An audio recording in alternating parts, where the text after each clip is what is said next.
Welcome to this presentation. This is just a very short presentation as looking at a particular event in history and comparing these things with what happened in the Bible. We're mainly interested just to take the Bible events and put them in a historical context of events and things that were happening around the region of the Bible. Now, the title of this slide is 1177 BC, the civilization collapsed. And this is the title of a book written by Eric Klein. And in this book he talks about the late Bronze Age collapse. This is an event in history that many people have been aware of towards the end of the late Bronze Age. Many of the great empires and the city-states were destroyed or diminished, and we're talking about the region of the Middle East and the Mediterranean. And it's quite dramatic because there were many great kingdoms around, many quite powerful city-states, and they all vanished in a relatively short space of time. If you look at an event, at a snapshot, 3,500 years ago, there were many quite large empires in the region, and they were flourishing. Over in Greece, there was the Mycenaean Greeks and the Minoans, and that was effectively the Greek Golden Age at that time. In modern-day Turkey, there was the Hittite Empire, which again was quite a large empire, and there was a major city that's been discovered, Hattusis, and its ruins are quite spectacular. There was, of course, the Egyptian Empire. This was the time of what was known as a new kingdom in Egypt. The old kingdom were the pyramid builders, and then there was a time of turmoil followed by the Middle Kingdom, another time of turmoil, and the New Kingdom. And again, the New Kingdom was a very prosperous time for Egypt. Also, there were great empires like the Assyrians and the Babylonians. And further towards the east, there were the Elamites. So all these great empires, and they were all aware of each other. They traded with each other, and they fought with each other from time to time, and they allied with each other at other times.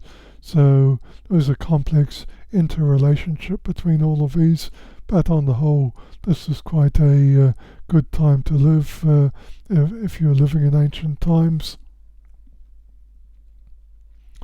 But suddenly things went wrong, and things started to show evidence of destruction. The city of Troy, once considered a fable, but the ruins of Troy have been discovered, or what's almost certainly the city of Troy, and that was destroyed around the time period around 1200 BC. The Hittite Empire, again the large empire, the downfall of the empire is dated to sometime around 1190 BC. Now obviously most of the historical information is very thin on the ground, but archaeologists have done their best, and they've looked at all of these cities and places, and this is their determination of what has been happening at that time. Cyprus, various sites in Cyprus were destroyed and abandoned. Cyprus, an island, was quite well known because it was a major source of copper, and of course in the Bronze Age copper is quite a significant resource. There was also a city called Ugarit, destroyed around 1180 BC, and Ugarit was on a major trade route, a trade route that stretched all the way to Afghanistan and maybe even as far as the Silk Road leading to China. So this was again a major city with quite considerable wealth, and suddenly it disappears from history. many of you may never have heard of a city of Ugarit, and that's why it was destroyed. Greece was obviously around for a long time, but the Greeks were basically based around the city of Mycenae, and that was what you might call the Greek Empire at the time, and that was initially destroyed in an earthquake in 1250 BC, and the site was rebuilt only to face destruction in 1190 BC as a result of a series of major fires, and not much is known about exactly what happened, but maybe an attack by their enemies. The city was quite an impressive city. Some of the stones were huge, and later people wondered how on earth could you transport such huge stones for the city. They thought maybe the legendary Cyclops had built the city because of the size of the stones and the difficulty in people and actually carting them around. But so this was the nature of a city. And the Egyptian Empire, the New Kingdom, that collapsed in the mid-12th century. So that's in the 1100s BC. And the events have been attributed to a number of different things. But the significant thing is that all of these places, all of these major cities, they were either diminished or completely disappeared. The Assyrian and the Babylonian empires didn't completely disappear, but they shrunk considerably. The Assyrians turned turtle. They retreated into their borders, and they kept to themselves as much as possible. Babylonian Empire was shrunk considerably and was overrun by one of their enemies, the Elamites. And so all of these major empires and cities were destroyed, and people often quote the fact that by about 1100 BC there were no major cities in the Mediterranean region anymore.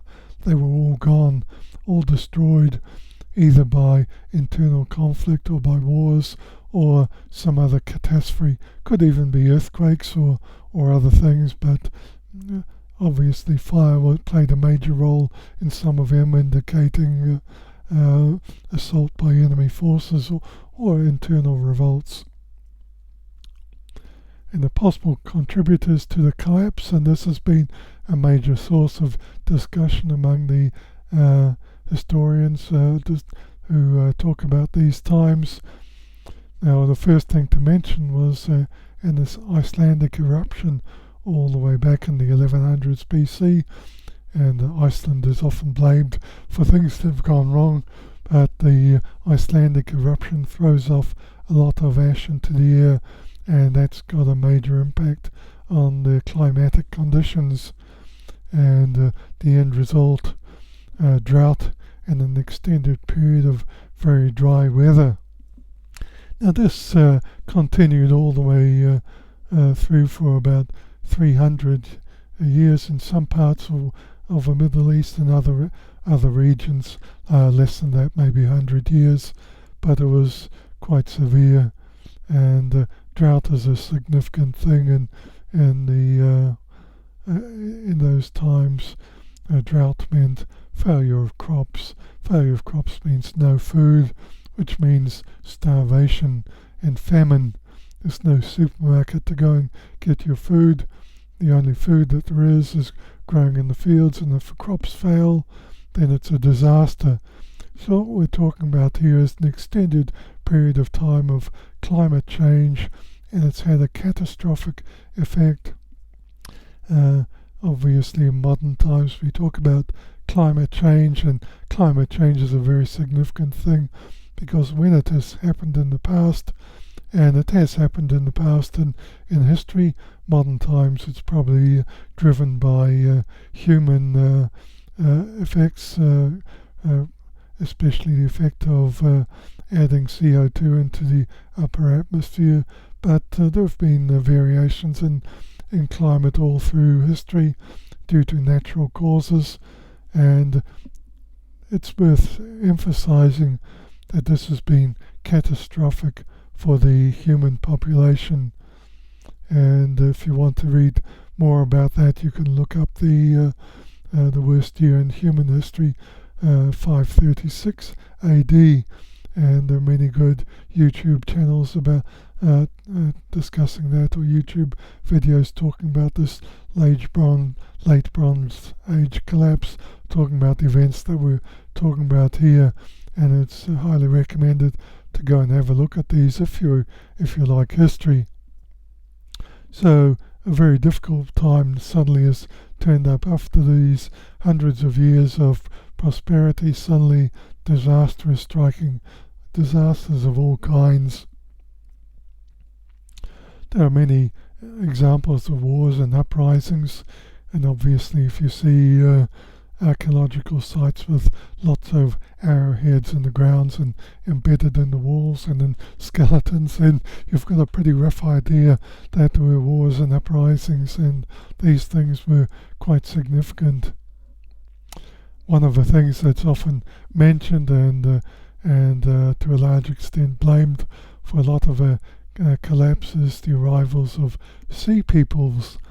And the sea peoples were people who came from other parts of the Mediterranean, exact locations unknown, but there are probably a multitude of people arriving by boat, maybe from the Western Mediterranean or other regions, and they attacked many of the empires, many of the coastal cities in particular, and even inland, and these people sometimes regarded as pirates or raiders like the Vikings, and other times they might be regarded as displaced people, boat people, refugees fleeing from their own famine-hit regions and looking for other regions for their survival. But these people were attacked all over the eastern Mediterranean until eventually they attacked Egypt in 1177, the year mentioned in the title of the book, and in 1177 the Egyptian pharaoh, I think it was Ramses III, actually managed to defeat them when they attacked, but even though they won the war, it was still marked a very calamitous time for the Egyptians, and Egypt never really recovered from this time, but the boat people never really continued attacking with the sea people. One of the groups of sea people may have been the Philistines, and they eventually settled in what's now Palestine or the region of Israel, and they're the Philistines of the Old Testament. But that's just one of the groups of the sea people.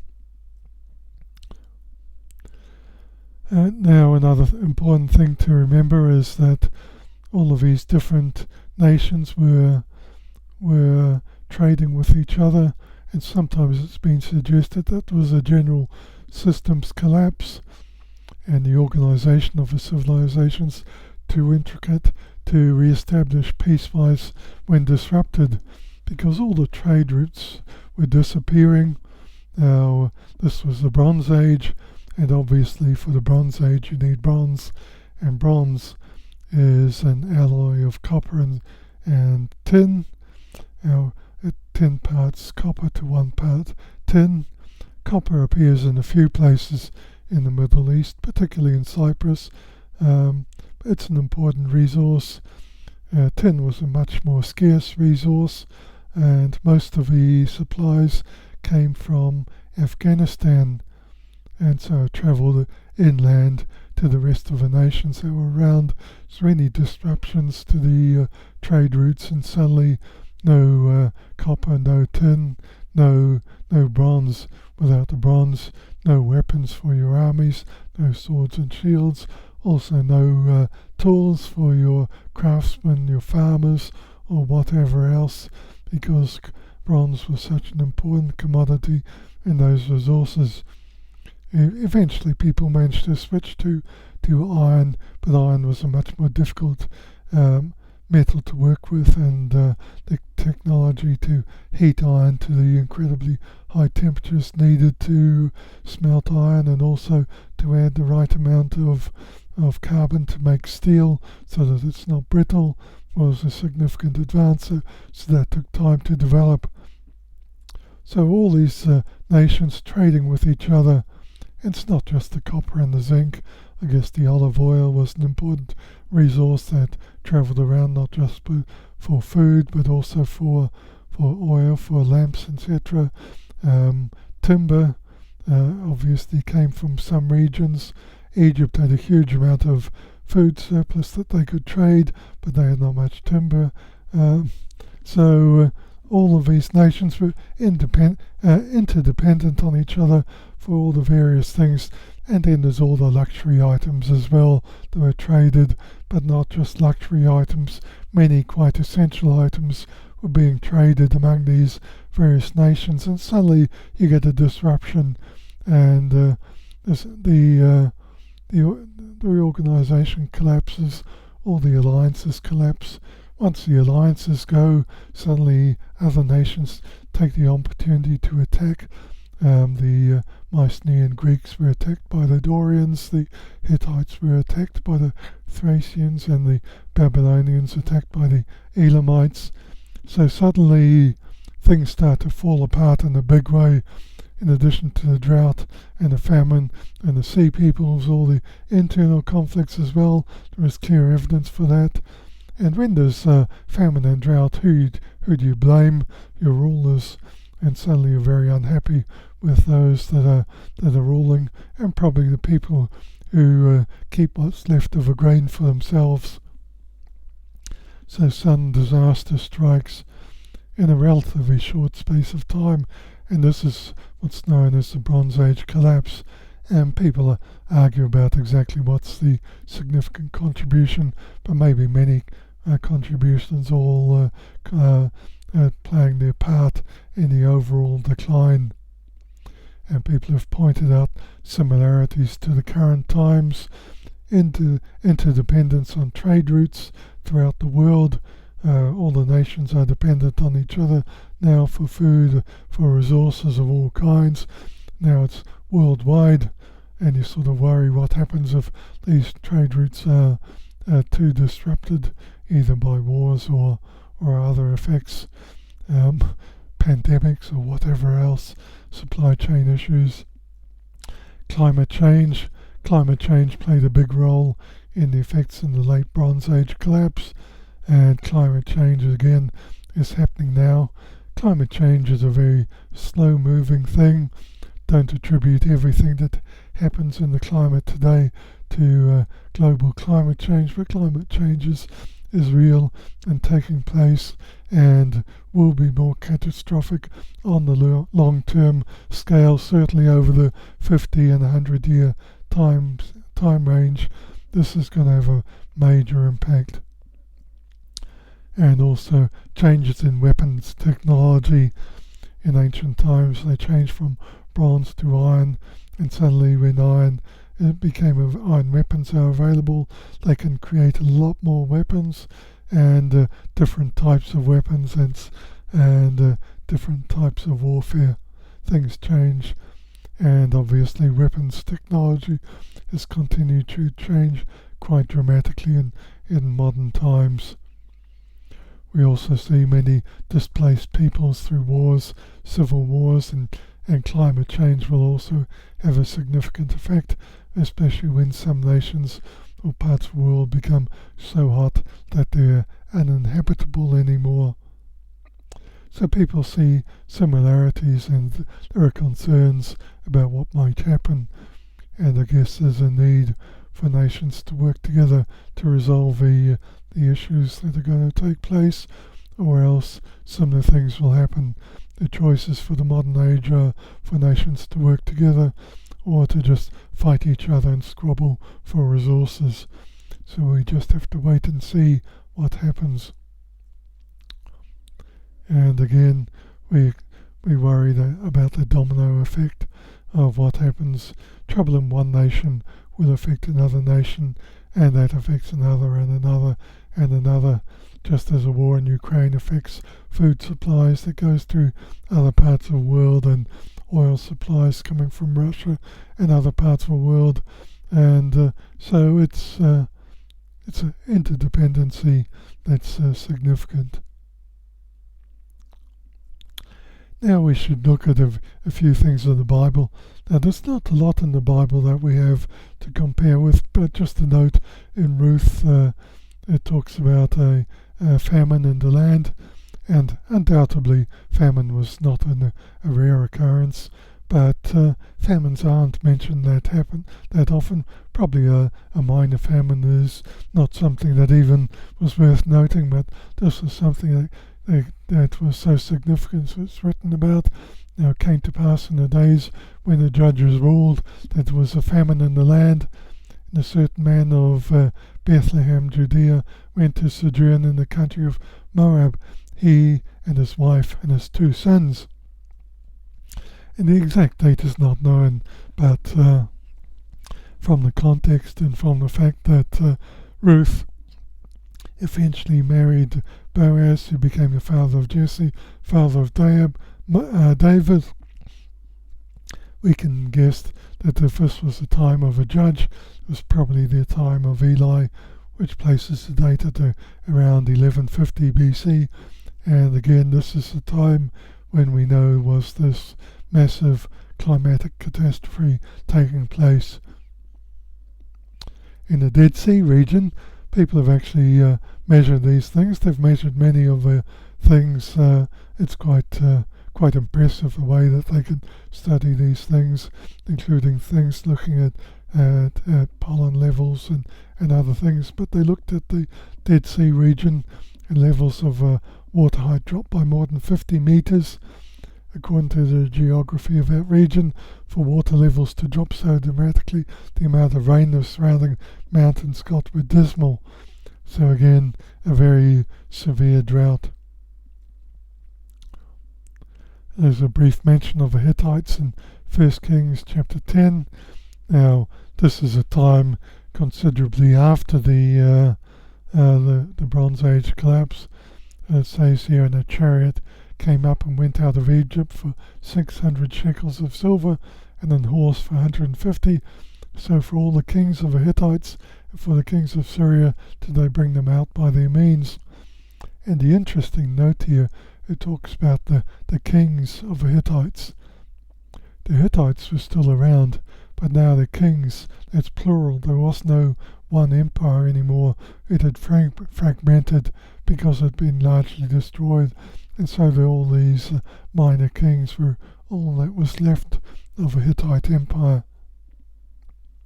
And this is the time around 1050 BC, no longer a single kingdom, and they were displaced from their own homeland in what's now called Turkey. Now, in Deuteronomy chapter 7 and verse 7, it says, "The Lord did not set his love upon you nor choose you, because you were more in number than any people, for you were the fewest of all people." That's talking about the nation of Israel, the people, and this is about the Lord when He's taking them out of the land of Egypt and leading them around in the wilderness before they entered the promised land. It says the Lord didn't set His love upon them because they were great and wonderful and massive in numbers, but that they were actually the fewest of all the people. They were just a tiny little nation, this little speck, and they were a little speck among the giants above all the other nations that were around them at the time. The Greeks, the Egyptians, the Hittites, the Babylonians, the Assyrians, all the rest, the Israelites, were just this tiny little bug compared with all the rest that were there. They were tiny people in the midst of giants. Now 1 Samuel chapter 10 at verse 18, and said unto the children of Israel, Thus says the Lord God of Israel, I brought up Israel out of Egypt, and delivered you out of the hand of the Egyptians, and out of hand of all kingdoms, and of them that oppressed you.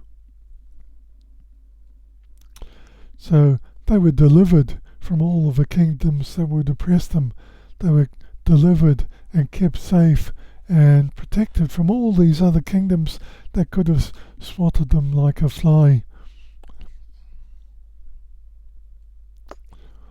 1 Samuel chapter 7 and verse 10, Moreover I will appoint a place for my people Israel, and will plant them, that they may dwell in a place of their own, and move no more, neither shall the children of wickedness afflict them any more as before time. And this is a prophecy of things that were about to happen many years later, but it's expressing a principle or a thing that the Lord does to look after and appoint a place for his people. The Lord preparing a place for his people. He was going to prepare another place for his people, but he had already prepared the place of Israel. And so it's just a reminder about how the Lord had prepared the land of Israel for his people and planted them there. They weren't safe in that land, and the children of wickedness did afflict them in Israel, but here they were going to be promised. They were promised that they would be appointed a different place where they wouldn't be afflicted. Planted in a place safe from all the larger and menacing nations. And it's worth mentioning that during the time of the judges, the 12 tribes of Israel would have been largely unnoticed by bigger countries, because they're just scattered rabble, 12 tribes that didn't even work together as a single kingdom most of the time, except sometimes they united, but most of the time they were just doing their own thing. But after they became a united kingdom under a king, they would have drawn the attention of rival nations much more than they did before. So just to emphasize this again, the Lord was preparing a way for the kingdom of Israel, or the events took place, and it just happened to be just right in the century from around 1200 to 1100 BC. Was the fall of all the major empires in the region, with almost all the large cities destroyed in the Mediterranean region.